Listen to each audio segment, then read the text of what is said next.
Praise the Lord. ஸ்தோத்திரா. நான் அபியா. நான் எதிசிகா.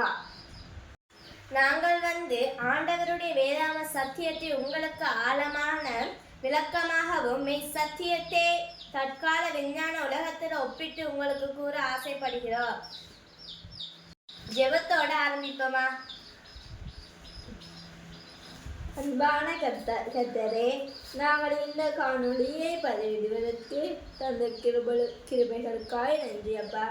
எங்களோடு கூட இருந்து மெய்யான சத்தியங்களையும் விளக்கங்களையும் இந்த உலகிற்கு அறிவிக்க அனுப்புவீராக. ஆமென். ஆமென். நாங்கள் விளக்கத்தை கையில் எடுத்ததற்கான நோக்கம் என்னவென்றால், தற்போதைய விஞ்ஞான உலகமானது இந்த உலகத்தின் தொடக்கத்தை குறித்து வேதாகமானது குறுகியதாக காணப்படதாக குற்றம் சாட்டுகிறது.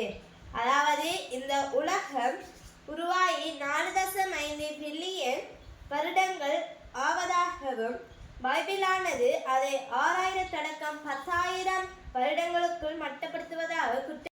பல கிறிஸ்தவர்கள் கூட பூமி உருவாகி 6000 வருடங்கள் தான் ஆகிறது என்று வாதாடுகின்றனர். இதை விஞ்ஞான உலகம் கேலி கிண்டலுமாய் பார்க்கின்றது.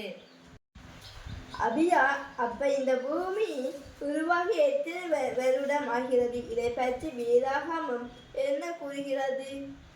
ஆம் நிருசிகா, அதுல தான் மிகப்பெரிய குழப்பமே இருக்கு. அப்படி என்ன குழப்பம்? அது என்ன குழப்பம்னா, விஞ்ஞானிகள் இந்த பூமியில் அகழ்வாராய்ச்சியில் ஈடுபடும் போது பல உயிரினங்களின் எச்சங்கள், சுவடுகள், பல விடயங்கள் கிடைக்கிறது இல்லையா? அதெல்லாம் ஆராய்ச்சி பார்க்கும்போது சுமார் 230 மில்லியன் வருடங்களுக்கு முன்பாக இருந்த டைனோசர்கள் எச்சங்கள் கிடைச்சிருக்கு. அதனோட இந்த பூமியை பற்றி 4.54 மில்லியன் ஆண்டுகளுக்கு முந்தின சுவடுகள் காணப்படுவது. ஆனாலும் கிறிஸ்தவர்கள் பலர் இந்த பூமி உருவாகி 6000 வருடம் தான் என்று சொல்கிறாங்க.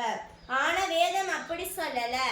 நீங்கள் ஒருக்கா வேதத்துல ஆதியாகமம் 1ஆம் அதிகாரத்துல 1ஆம் 2ஆம் வசனத்தை வாசியுங்களேன். ஆதியிலே தேவன் வானத்தையும் பூமியையும் சிருஷ்டித்தார்.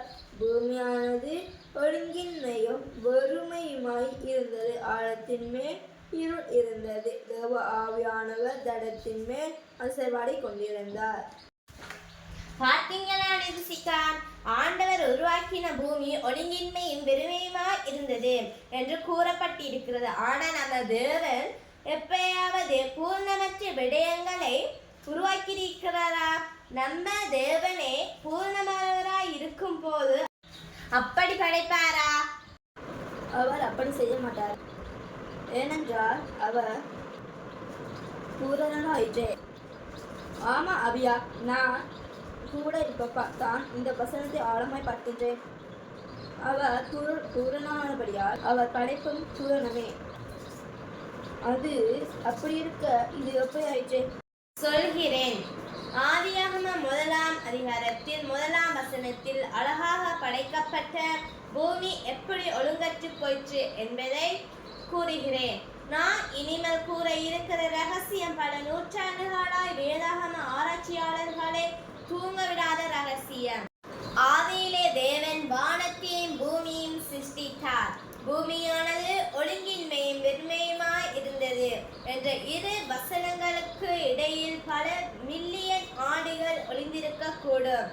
இதை பற்றி வேறொரு காணொளி கூறுகிறேன். Praise the Lord. ஸ்தோத்திரம்.